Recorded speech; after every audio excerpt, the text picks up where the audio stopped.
On the marshalled list.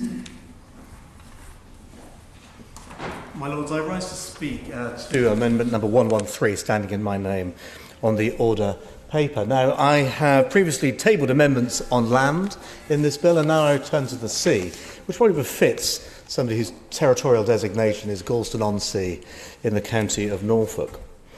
These amendments require the Secretary of State to assess the impact of the environment and animal welfare standards of the installation and generation of tidal energy technologies and its associated cabling.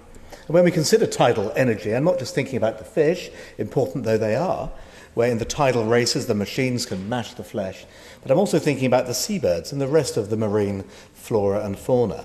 Not just living creatures, but also the wider environmental effects that may happen slightly away from the installation of the machines themselves, but in the associated cabling that links those machines to land, a topic I will return to. Now, I'm not against harnessing this almost inexhaustible supply of energy. The energy's there.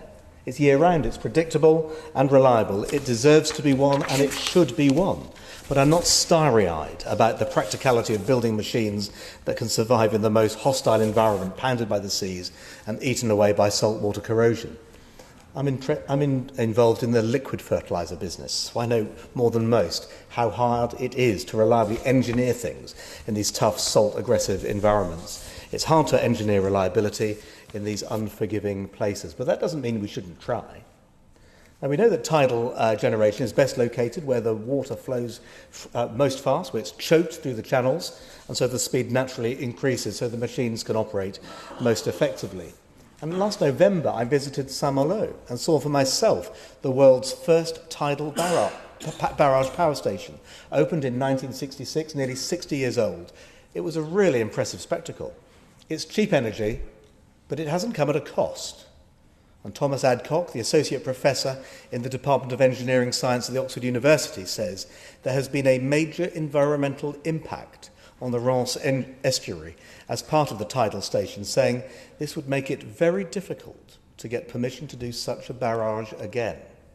Researchers point to the adverse impacts on marine life by altering sedimentation patterns as well as oxygen and nutrient levels in the water. And I saw for myself that the fast-flowing water passing through these 24 turbines left nowhere for the fish to go.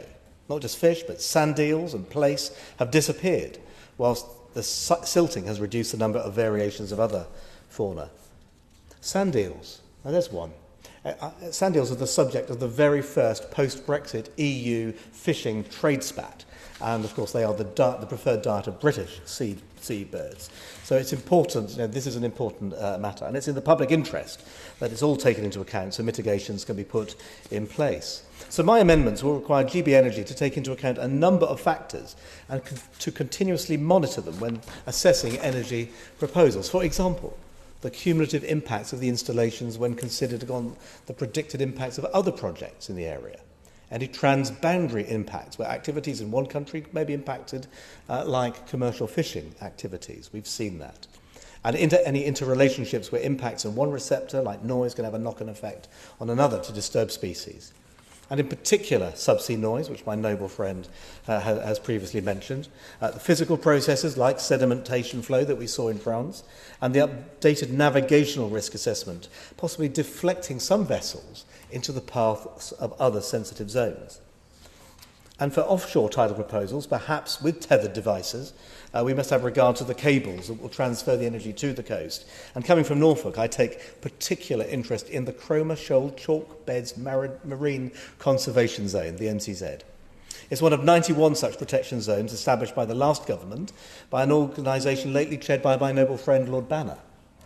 The MCZ is a protected inshore site, 200 metres off the North Norfolk coast, extending about 10 kilometres out to sea and covering 321 square kilometres, and it protects our diverse species.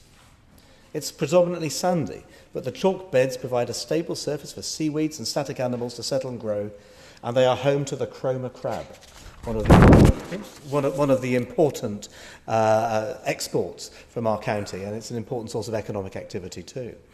So even though marine energy machines may be some miles offshore, we need to consider the whole cable system as well, particularly if it passes through places like the Cromer MCZ on its way to the grid. Now, none of this is mentioned in the bill, which is a slim bill with fat consequences. The Secretary of State isn't required to give directions on GBE to take these important environmental safeguards into account. Now, my previous amendments observed that GB Energy is a company. There's to be a fiduciary board.